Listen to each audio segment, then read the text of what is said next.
En una fiesta, mi mujer dijo que prefería besar a un desconocido antes que besarme a mí. Todo el mundo se rió, pero yo no era el tonto que ellos creían. Cuando por fin hablé, las risas se apagaron en cuestión de segundos. Lo que vino después no fue ira ni lágrimas, fue algo mucho más devastador. Así es como un hombre callado devuelve el golpe. Me llamo Nathaniel Berkshire, aunque casi todo el mundo me llama Nate. Tengo 52 años y he pasado los últimos 3 decenios al frente de una empresa regional de distribución de alimentos junto a mi hijo, Noah. Suministramos a restaurantes, hoteles y empresas de catering en 4 estados. Es un trabajo honrado, con ingresos estables y nos dio una vida cómoda. O eso creía. La noche en que todo cambió fue el 14 de septiembre, en la fiesta anual en el jardín de King y Cheryl Hansen. Llevaban años organizándolas, siempre a principios de otoño, cuando el tiempo en Georgia era perfecto, lo bastante cálido para cócteles en el patio, pero lo bastante fresco como para que las mujeres se pusieran sus pañuelos caros. A Amanda, mi mujer, le encantaban esas fiestas. Le encantaban los cotilleos, el vino y la oportunidad de lucir el conjunto nuevo que se hubiera comprado esa semana. A mí no me entusiasmaban, pero iba. Eso es lo que haces después de 27 años de matrimonio. Te presentas, sonríes, haces un poco de charlas sobre tipos de interés y fútbol universitario y te vuelves a casa. Sencillo, solo que esta vez yo tenía un plan. Durante los últimos 4 meses había estado documentando la aventura de Amanda. No sospechando, no imaginando, documentando. Tenía fechas, horas, recibos de hotel, mensajes de texto que ella creía haber borrado y notas de voz que había dejado en un teléfono de prepago que encontré escondido en su bolsa del gimnasio. El hombre se llamaba Kenneth Hansen, amigo de King. Sí, el mismo King en cuyo jardín estábamos aquella noche, bebiendo su bourbon caro y comiéndonos los pastelitos de cangrejo caseros de su esposa. Me pasé semanas debatiendo cómo hacerlo. Un divorcio discreto, un enfrentamiento en casa. Pero algo dentro de mí quería que la verdad saliera a la luz del mismo modo en que había vivido la mentira, en público, entre amigos, en un lugar donde los dos se sentían seguros e intocables. La música sonaba, algo jazzístico y olvidable, y la gente se repartía por el patio de piedra en pequeños corrillos, riéndose demasiado fuerte de chistes que no tenían tanta gracia. Amanda llevaba bebiendo sin pausa desde que llegamos. Tenía las mejillas encendidas, y la voz se le volvía más afilada con cada copa de vino. La observé desde el otro lado del jardín, cerca del brasero, junto a Cheryl y otras 2 mujeres, y no sentí nada, ni rabia ni tristeza, solo una claridad fría y silenciosa. Hacia las 8:30, alguien propuso bailar.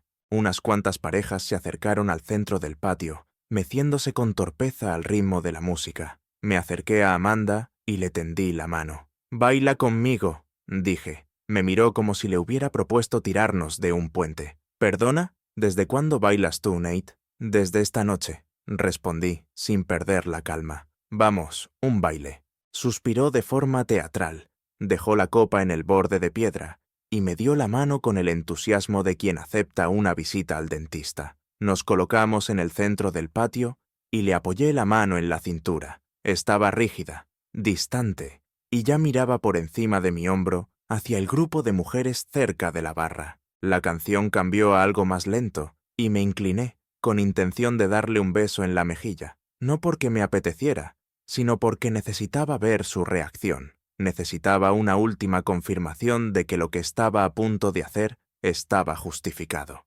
Ella se apartó de golpe, casi dando un traspié hacia atrás, y soltó una risita corta y amarga. Luego, lo bastante alto para que la gente alrededor la oyera, lo dijo. «Preferiría besar a un desconocido antes que besarte a ti, Nate». Las conversaciones cercanas se cortaron en seco. Unas cuantas personas se giraron. Alguien se rió con nerviosismo, sin saber si era una broma. Amanda esbozó una sonrisa ladeada, disfrutando de la atención, del pequeño subidón de humillación que acababa de soltarme delante de todos. Yo no me inmuté, la miré, y después deslicé la vista, despacio, hacia Ken Hansen, que estaba cerca de la parrilla con una cerveza en la mano, observándonos con una expresión extraña, congelada. Luego volví a mirar a Amanda y sonreí. No una gran sonrisa, solo una pequeña, fría. «Qué gracioso», dije, con la voz tranquila y clara. «Pero Ken no es un desconocido, ¿verdad?»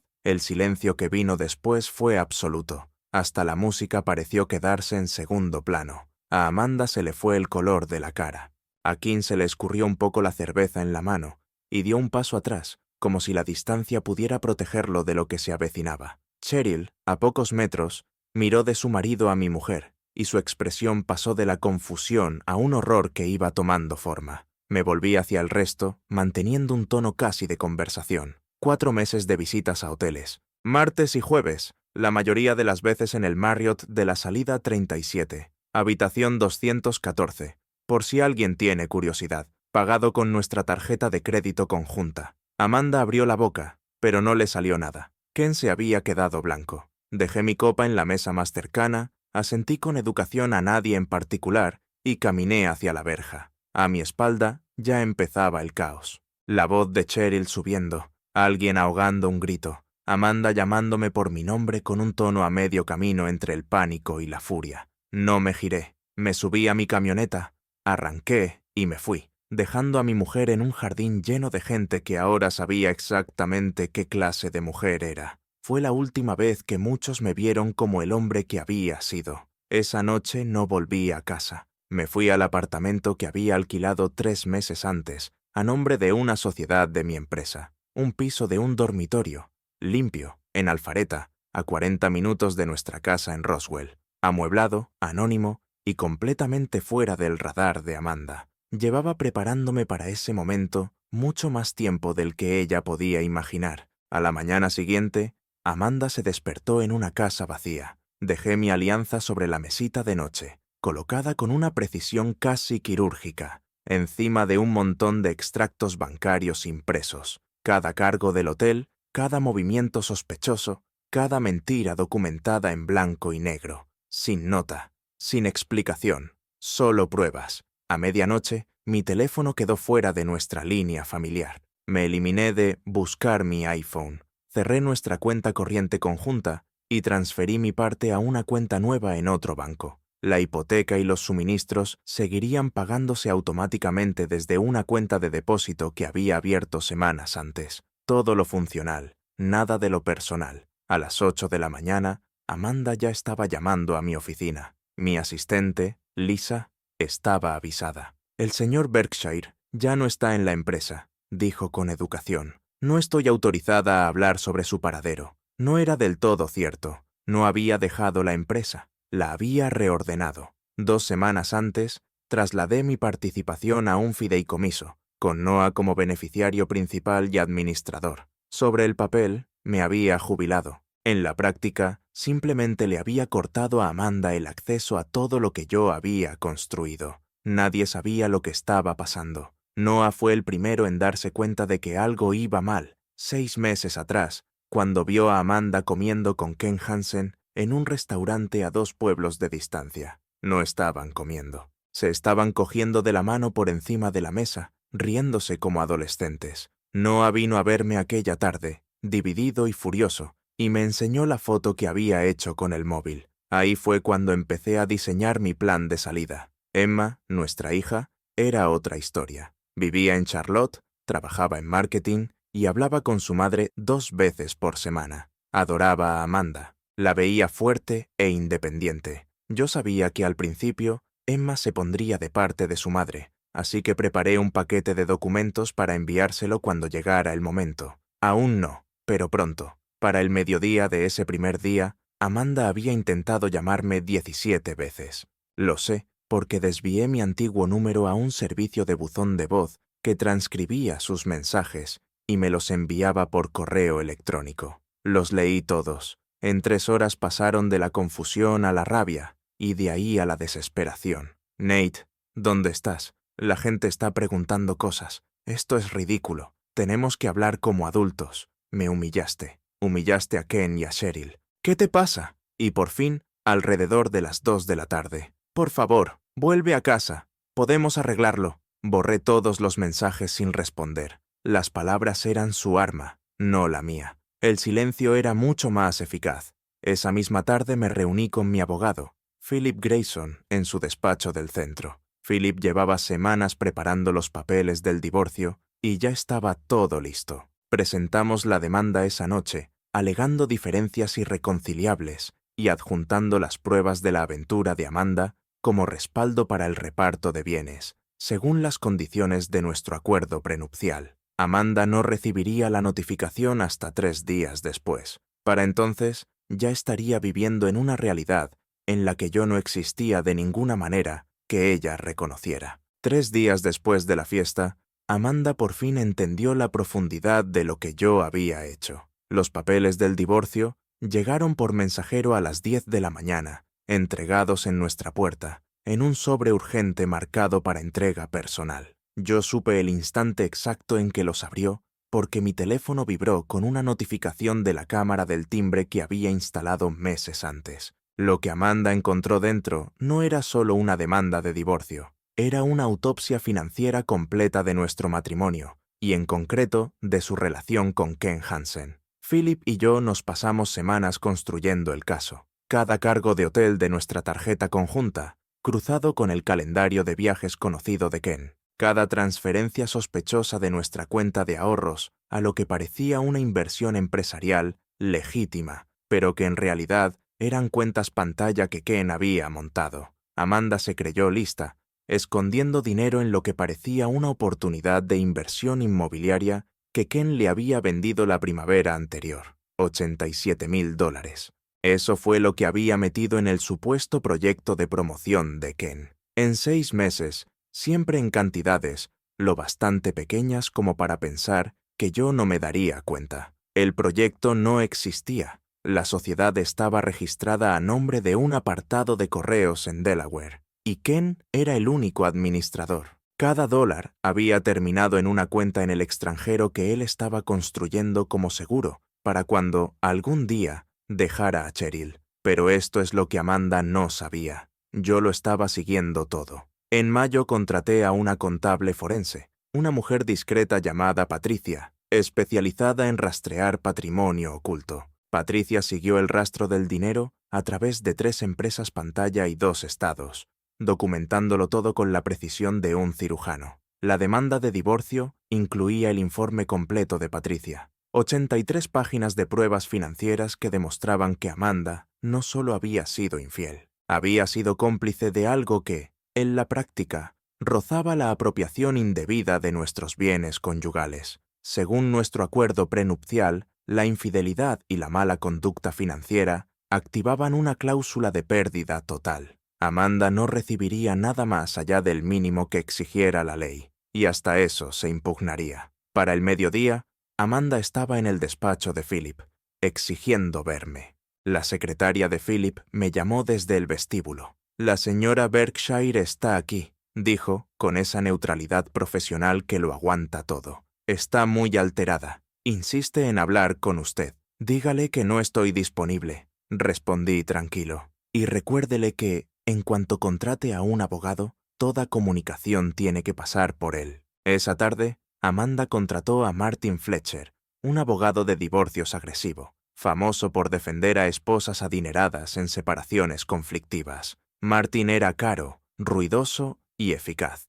pero no estaba preparado para lo que yo había montado. El mismo día en que Amanda contrató a Martin, recibí una llamada de Cheryl Hansen. Le temblaba la voz, apenas bajo control. «Nate, necesito saber una cosa», dijo. «¿Cuánto tiempo lleva pasando esto?» Le dije la verdad, 11 meses, según el recibo de hotel más antiguo que encontré. Cheryl se quedó en silencio casi 30 segundos. Luego dijo en voz baja: «Mañana presento la demanda. Quería que lo supieras. Kim tampoco va a tener dónde esconderse. 2 matrimonios terminando a la vez. Y Kim Hansen, el hombre que se creía lo bastante listo como para manejar a 2 mujeres y un tinglado financiero, estaba a punto de perderlo todo». Días después de que se notificaran los papeles, le envié a Emma el paquete. Entrega urgente a su apartamento en Charlotte, con firma obligatoria. Dentro había una tableta, completamente cargada, con una sola carpeta en el escritorio,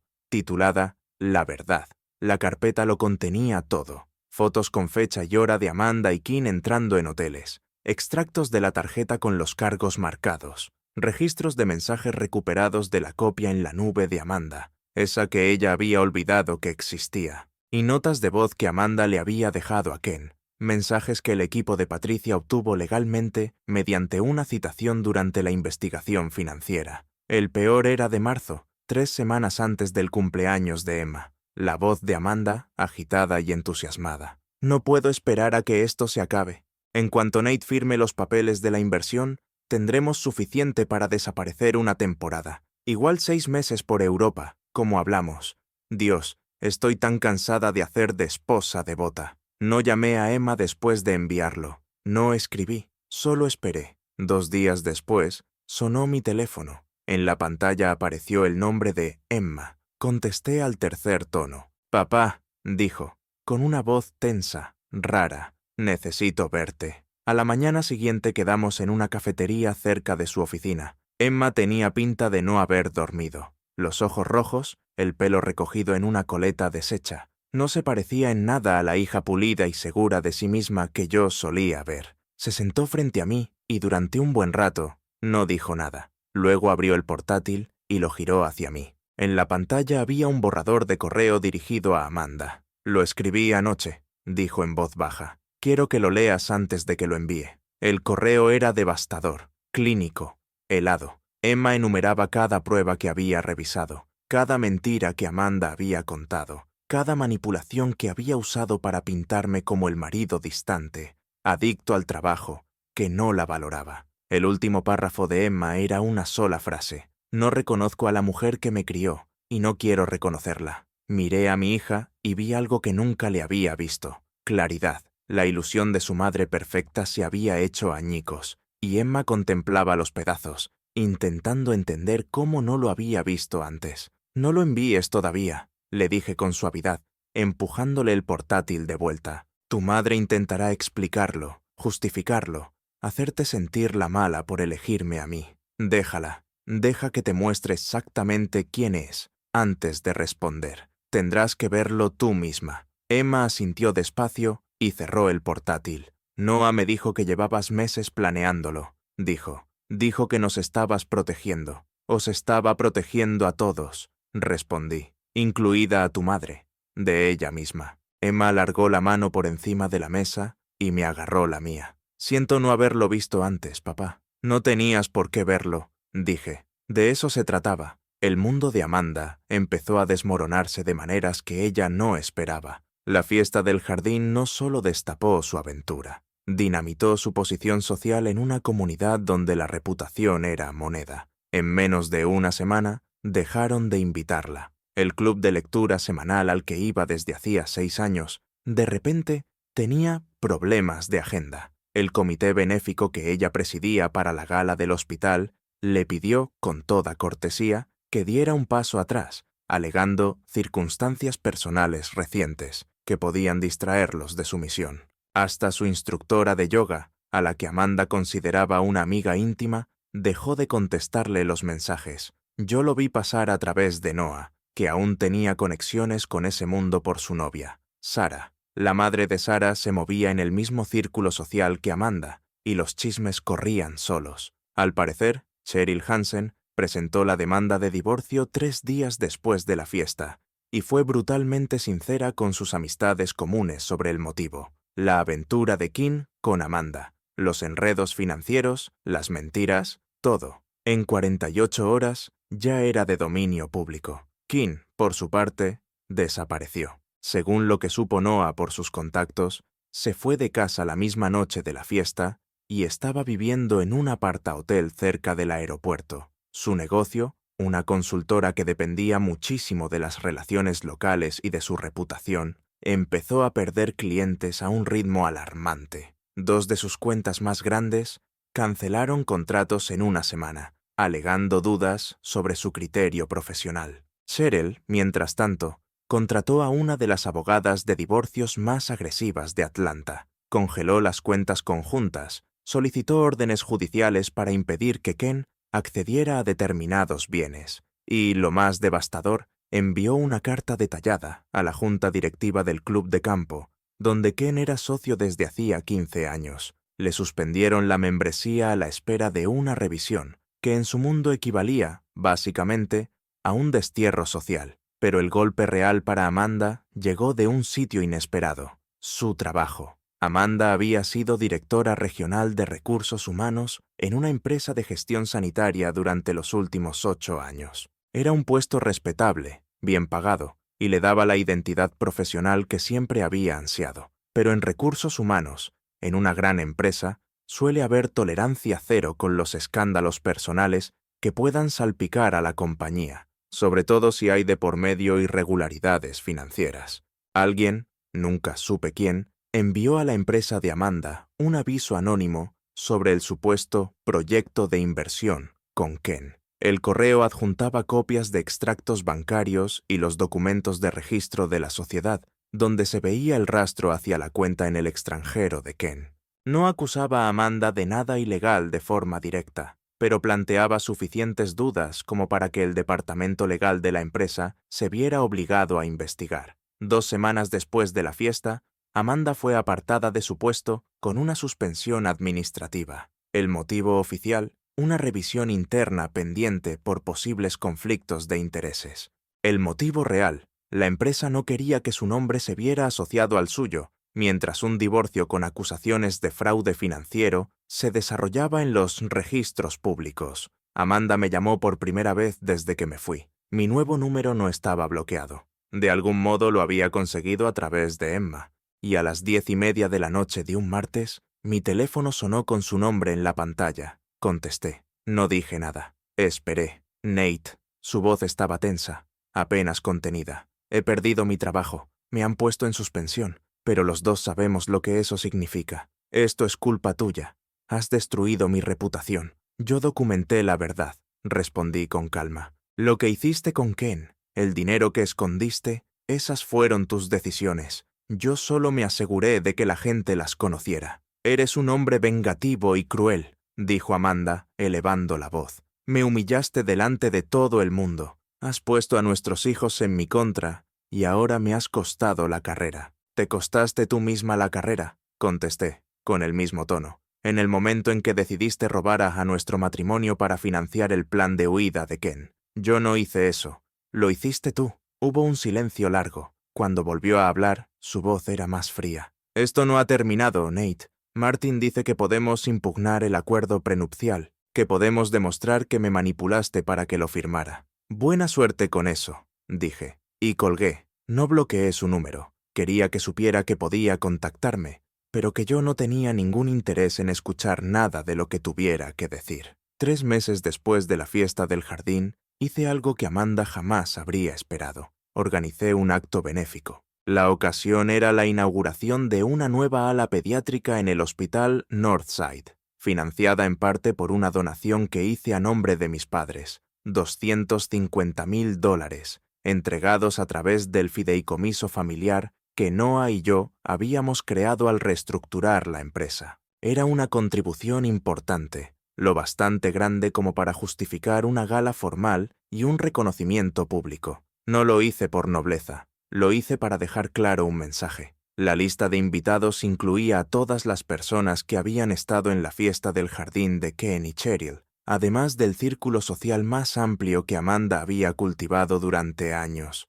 Médicos, empresarios, líderes comunitarios, toda la gente cuya opinión importaba en su mundo. El evento era de etiqueta, celebrado en el Four Seasons, con subasta en vivo y un programa que incluía discursos de directivos del hospital y de familias agradecidas. Noah y Emma asistieron, de pie a mi lado, mientras saludábamos a los invitados en el vestíbulo de recepción. Emma había volado desde Charlotte expresamente para el evento y estaba espectacular con un vestido azul marino que me recordó a su madre a esa edad. Pero, a diferencia de Amanda, la elegancia de Emma tenía fondo. Durante los últimos 3 meses, había estado haciendo voluntariado en una clínica infantil en su tiempo libre. Me dijo que se había sentido inspirada, que necesitaba hacer algo con sentido, después de ver cómo su madre había desperdiciado tanto. Sarah, la novia de Noah, también estaba allí. Una chica encantadora.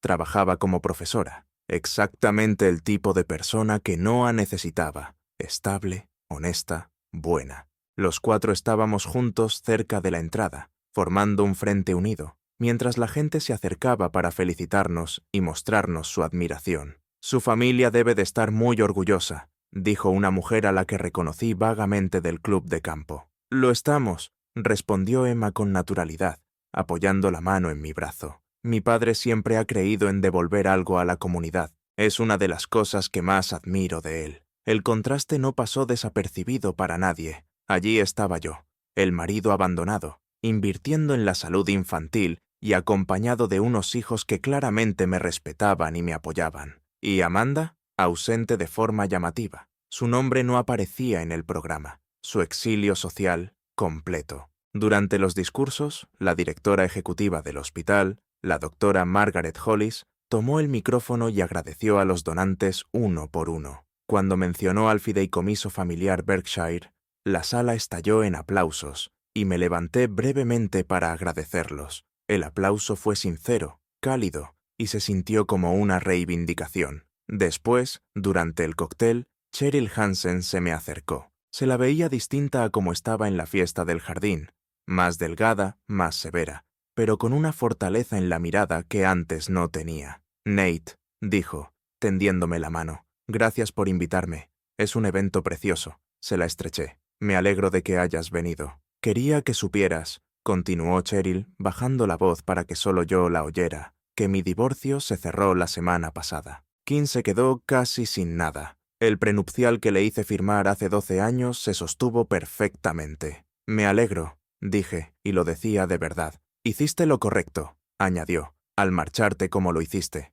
sin entrar en dramas. He aprendido de tu ejemplo». Asentí. «A veces la mejor respuesta es el silencio y el éxito», dijo Cheryl, echando un vistazo al elegante salón. «Así es como se gana, Nate. No luchando, sino construyendo algo mejor». Tenía razón. Amanda había esperado que me derrumbara, que suplicara, que peleara en público. En lugar de eso, desaparecí, reorganicé mi vida y volví a aparecer más fuerte, más respetado y rodeado de personas que de verdad importaban. 6 meses después de salir de aquella fiesta en el jardín, Amanda por fin forzó un cara a cara, no a través de abogados ni de intermediarios, sino presentándose sin avisar en la oficina de Noah un martes por la tarde. Noah me llamó de inmediato. «Papá, mamá está aquí», dijo, con la voz tensa. «Exige verte. Dice que no se irá hasta que hables con ella». Yo estaba a 20 minutos, comiendo con un proveedor.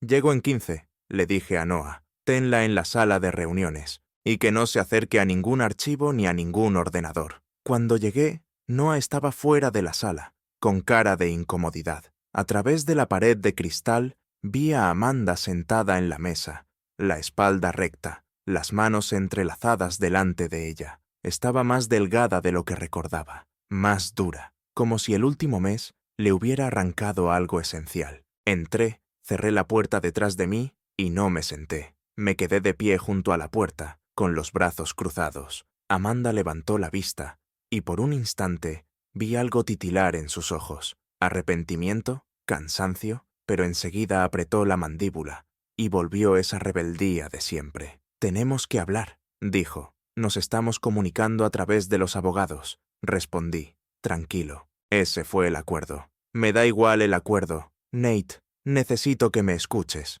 Su voz estaba tensa, al borde de romperse. «Lo has destrozado todo. Mi trabajo, mis amigos, mi relación con nuestros hijos. Has desmontado mi vida pieza por pieza. Yo documenté tu aventura y el dinero que robaste», dije, sin subir el tono. «Todo lo que vino después fue consecuencia de tus decisiones, no de las mías». «Kim me manipuló», insistió Amanda, inclinándose hacia adelante. «Me dijo que la inversión era legítima. Me enseñó papeles, proyecciones. Yo no sabía que era falso». «Sabías que me estabas ocultando dinero», respondí. «Y sabías que quedabas con él en hoteles todas las semanas. Sabías perfectamente lo que estabas haciendo». Amanda se levantó de golpe. La silla chirrió contra el suelo. «Me humillaste delante de todo el mundo. Podías haberlo llevado en privado, pero elegiste destruirme en público. Te humillaste tú sola, dije, aún sereno. Yo solo me aseguré de que la gente supiera la verdad. Hice una pausa, lo justo, y la verdad es que te pasaste 11 meses mintiéndome, robando a nuestro matrimonio y planeando desaparecer con el marido de otra mujer. Yo le quería, dijo Amanda, y por primera vez su voz se quebró un poco. Sé que eso no lo justifica, pero yo le quería, y él me quería a mí. Ken quería tu dinero, dije, directo. No adorné nada. Estaba montando una cuenta en el extranjero para largarse de su mujer, y tú eras su fuente de financiación. Patricia rastreó cada dólar. Nunca tuvo intención de quedarse contigo, Amanda. Te estaba usando. Me miró fija y vi el momento exacto en que se rompió la última ilusión. Se quedó blanca y volvió a sentarse despacio, como si las piernas ya no le respondieran. Eso no es verdad, susurró. Sí lo es, dije en voz baja. Y, en el fondo, tú ya lo sabías. El silencio se alargó entre los dos, pesado, incómodo. Entonces Amanda alzó la vista con una expresión que no le veía desde hacía años. Vulnerabilidad. ¿Y ahora qué?, preguntó. El divorcio sigue su curso, respondí. Tú recibes lo que permite el prenupcial, que no es mucho dadas las circunstancias. Sigues adelante con la vida que puedas construir, y dejamos de fingir que nos queda algo que decirnos. Los niños me odian, dijo, casi sin voz.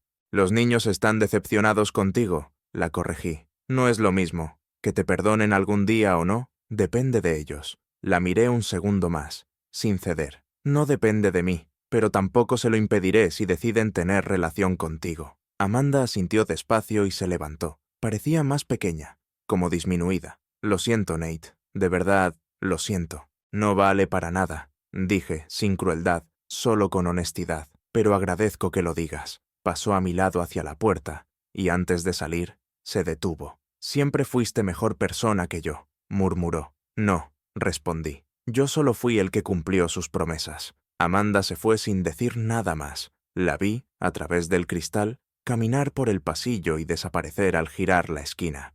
Noah apareció a mi lado un momento después. ¿Estás bien?, preguntó. Sí, dije. Lo estoy, y lo digo en serio. 2 años después de que el divorcio se cerrara, Emma se casó. Había conocido a alguien bueno, un ingeniero de sistemas llamado David, que trabajaba para una empresa tecnológica en Charlotte. Una persona estable, amable, justo lo que Emma necesitaba. La boda fue en noviembre. Una ceremonia pequeña en un viñedo en las montañas. Solo familia y amigos cercanos. Amanda no estaba invitada. Esa decisión la tomó Emma por sí misma, después de meses de conversaciones esporádicas y difíciles con su madre, conversaciones que nunca terminaban de arreglar nada. Amanda había intentado reconstruir el vínculo, enviando tarjetas, mensajes, algún regalo de vez en cuando, pero los cimientos estaban rotos, y a Emma no le interesaba recomponer algo que, para ella, se había vuelto esencialmente falso. No la odio, me dijo Emma 6 meses antes de la boda,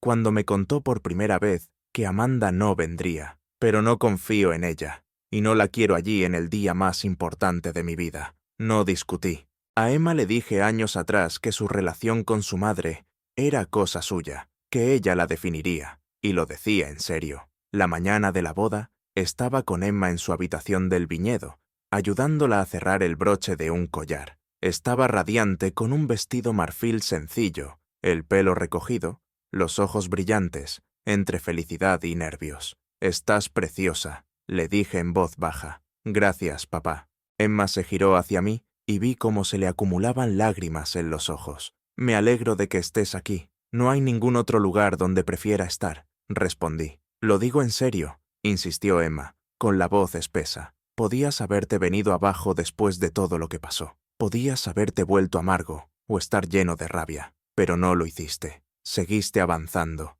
seguiste construyendo algo mejor. Me enseñaste cómo es la fuerza de verdad». La abracé con cuidado, sin arrugarle el vestido. «Tú siempre has sido fuerte, Emma», le dije. «Solo necesitabas verlo en ti». La ceremonia fue perfecta, sencilla, auténtica, llena de gente que de verdad quería a Emma y a David. Noah estaba a mi lado mientras veíamos a Emma caminar hacia el altar, y Sara le apretaba la mano, embarazada de 6 meses de su primer hijo. A nuestro lado estaban Philip, mi abogado, que con los años se había convertido en amigo, y Patricia, la contable forense que me ayudó a documentarlo todo, y con la que, de vez en cuando, quedaba para tomar un café. Durante el banquete, Emma me arrastró a la pista para el baile de padre e hija. La canción era una de las que yo le ponía cuando era pequeña, y mientras nos mecíamos al ritmo de la música, apoyó la cabeza en mi hombro. ¿Alguna vez piensas en ella?, preguntó en voz baja. ¿En tu madre? Sí, a veces, admití, pero no como tú crees, no la echo de menos. Solo me pregunto si alguna vez llegó a entender quién era en realidad. Me llamó la semana pasada, dijo Emma. Quería saber si podía mandar un regalo. ¿Y tú qué le dijiste? Le dije. No, gracias. Emma se apartó un poco para mirarme. ¿Eso fue cruel? Fue sincero, respondí. Y tienes todo el derecho a poner límites. La canción terminó y Emma me abrazó con fuerza. Te quiero, papá.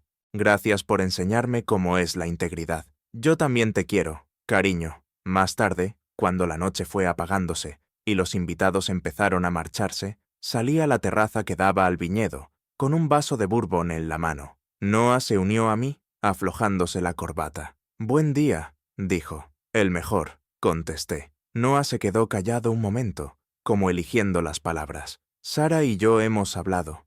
Cuando nazca el bebé, queremos ponerle el nombre del abuelo. Si es niño, claro, miré a mi hijo, ese joven que había estado a mi lado en todo, que me había ayudado a reconstruirme, que se había convertido en alguien de quien me sentía orgulloso. Le habría encantado, dije.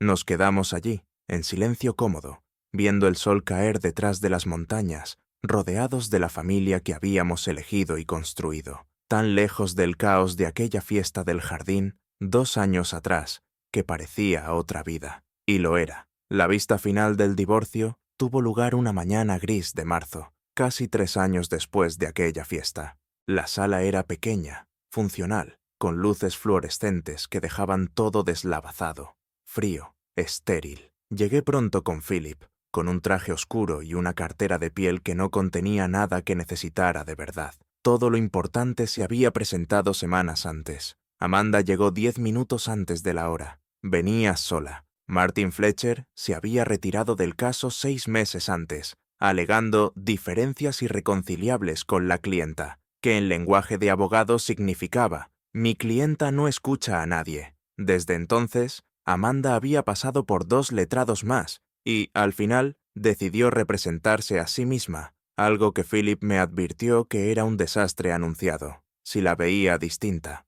Mayor, sí, pero era algo más que eso. Había una dureza nueva en sus rasgos, una tensión permanente alrededor de los ojos y la boca que antes no tenía. También había adelgazado demasiado, y la ropa le colgaba. No hablamos, ni siquiera cruzamos la mirada. Nos sentamos en lados opuestos de la sala y esperamos. La jueza Marilyn Hendricks entró a las 9 en punto. Tendría 60 y tantos, el pelo gris acero y una fama de eficiencia sin tonterías. Revisó el expediente por encima y luego nos miró por encima de las gafas. Esta es la vista final para la disolución del matrimonio entre Nathaniel Berkshire y Amanda Berkshire. He revisado toda la documentación presentada, incluidas las declaraciones financieras, el acuerdo prenupcial y las pruebas de mala conducta conyugal. ¿Alguna de las partes desea hacer una última declaración antes de que dicte resolución? Amanda se levantó. Señoría, me gustaría solicitar un aplazamiento más.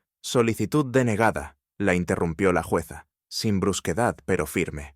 Señora Berkshire, ha tenido 3 años y varios abogados para preparar su caso. Hoy seguimos adelante. Amanda volvió a sentarse, con la mandíbula apretada. La jueza pasó los siguientes 20 minutos explicando su decisión. El acuerdo prenupcial era válido y ejecutable. La aventura de Amanda y la mala conducta financiera constituían incumplimientos sustanciales del contrato matrimonial. El reparto de bienes se haría conforme a los términos del prenupcial. Amanda recibiría un pago único de $75,000, su vehículo personal y cualquier bien personal que hubiera aportado al matrimonio. Todo lo demás, la casa, la empresa, las cuentas de inversión, la propiedad del lago, quedaba para mí o en el fideicomiso familiar que había creado con los niños. Además, Amanda sería responsable de la mitad de los $87,000 que había invertido con Ken Hansen, ya que el tribunal lo consideró una deuda personal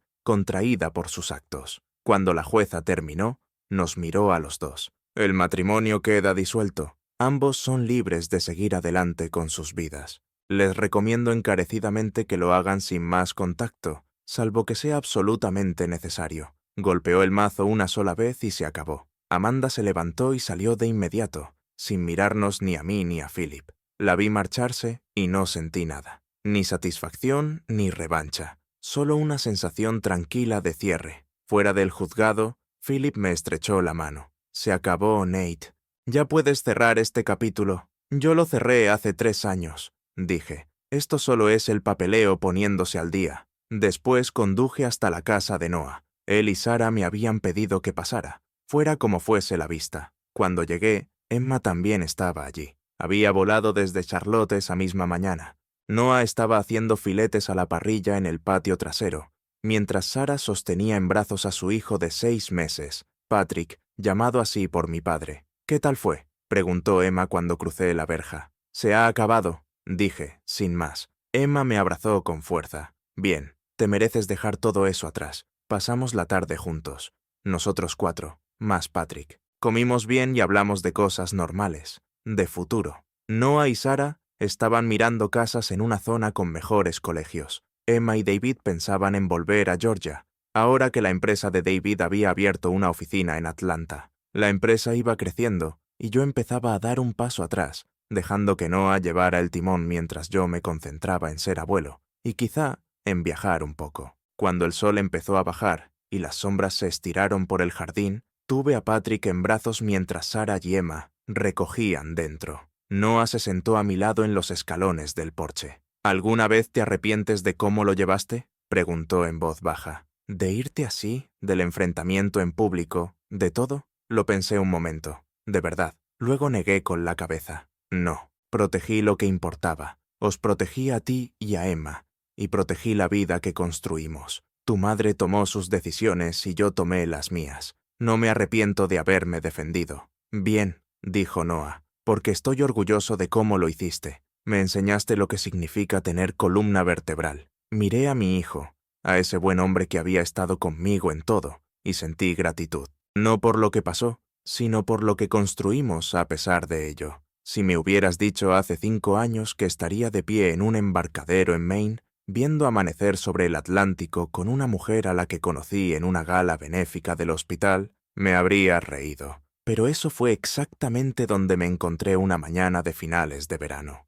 Y, por primera vez en mucho tiempo, me sentí de verdad en paz. Se llamaba Claire, la doctora Claire Hutchins, oncóloga pediátrica. La conocí 2 años después de que se cerrara el divorcio. Ella dio un discurso en la gala del hospital en la que yo hice la donación y, al terminar, acabamos en el mismo corro de conversación. Era inteligente, directa, y tenía una risa que hacía sonreír a cualquiera que la oyera. Se había quedado viuda 5 años antes, cuando su marido murió de un infarto a los 49, y tenía un hijo adolescente, Matthew, un buen chico, callado, enamorado de la astronomía y de las películas de ciencia ficción malas, de esas que dan vergüenza, y aún así enganchan. Claire y yo fuimos despacio. Cenas de vez en cuando, llamadas que se alargaban horas, una manera compartida de valorar la honestidad y de no jugar a nada. Cuando le conté lo de Amanda y el divorcio, me escuchó sin juzgar,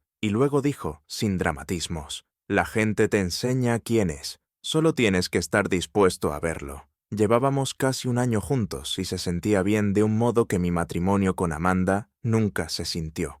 Sin drama, sin complicaciones, solo cómodo y auténtico. El viaje a Maine fue idea de Claire. Tenía una casita pequeña que le dejaron sus padres, justo a la orilla del agua, y me invitó a pasar allí una semana. Matthew estaba en un campamento científico, así que teníamos el lugar para los 2 solos. Pasamos los días caminando por senderos, leyendo, cocinando juntos y hablando de todo y de nada. Aquella mañana, mientras veíamos salir el sol desde el embarcadero, Claire se apoyó en mí y dijo, «Me alegro de que estés aquí». «Yo también», respondí, y lo decía de verdad. «Emma me llamó ayer», comentó Claire, como quien no quiere darle importancia. Me preguntó si me apetecía ir con ella el mes que viene a mirar vestidos para el bautizo. Emma y David iban a bautizar en octubre a su primera hija, una niña a la que habían llamado Sophie, y Emma le había pedido a Claire que fuera su madrina. Era la forma de Emma de mostrar aceptación,